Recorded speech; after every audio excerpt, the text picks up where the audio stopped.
everybody. It's Member of Parliament Bob Zimmer with Mikey of Buffalo Airways. Many of you have seen the shows, I'm sure. So a big part of what Mikey does is bring things to the northern communities, like food to Inuvik. This plane's going to be going to Norman and Wells, and all didn't make it in this summer. The barge, due to low water levels, the barge didn't make it in Norman Wells, so the next best thing is airlift, and the bigger the airplane, the cheaper it is, of course. Right. And we got the best payload right now for going to Norman Wells. It's a pretty efficient way of getting in. You know, we've been talking about access tax. We've been talking to folks, especially in the northern communities, about how much of an impact the carbon tax is in a negative way. So what's the impact to you? If we get rid of the carbon tax, how does that make life better? Fuel's the number one expense in all this stuff, in airplanes and everything like that. Like, we're talking pennies. Pennies make a big difference when you're burning a lot of fuel. You know, sometimes, an average person at the pump notices it. Imagine if you have to have a whole gas station every time you fill up one of these things. So all that trickle down, that all goes into the cost of everything.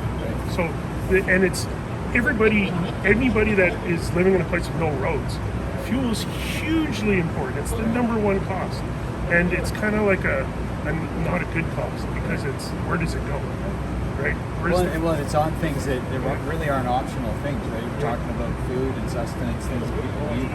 So it's kind of slamming people that are already paying. It's already expensive enough, and then you're slapping on that surcharge. We talked to somebody in Dawson City, and where they actually have road access, and there's a 92% fuel surcharge just to get groceries from Edmonton to Dawson City, and I can imagine that's at least twice that for you guys. Yeah, it's I don't know the mathematics behind, because a lot of times that stuff's hidden in the cost. Just know, I was just looking at the fuel prices about an hour ago, and the funny thing is, jet fuel right now is cheaper in Yellowknife than it is in Edmonton. So how does that make any sense, right? That's right. So it would make a big difference if we get rid of the carbon tax. It would bring things down a lot for not just you guys, but for the entire community.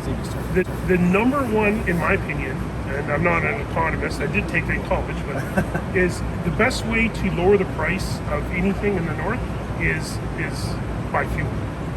And there's subsidies, there's grants, there's all that stuff, and all that, it just comes down to fuel. Like, when you buy a plane ticket, when you're buying groceries off the shelf, you're buying fuel, really.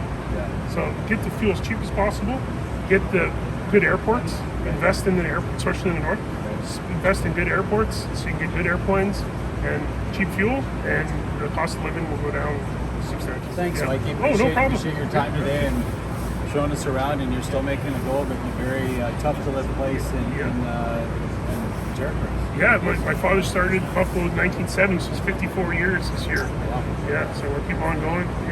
Expanding. Yeah. Slowly, but it took us 54 years to get a jet, but we'll see what the next 50 years, we might have a spaceship. Well, maybe we'll do this in 54 years and see how that's going. Again, thanks a lot. Oh, no problem. Appreciate it.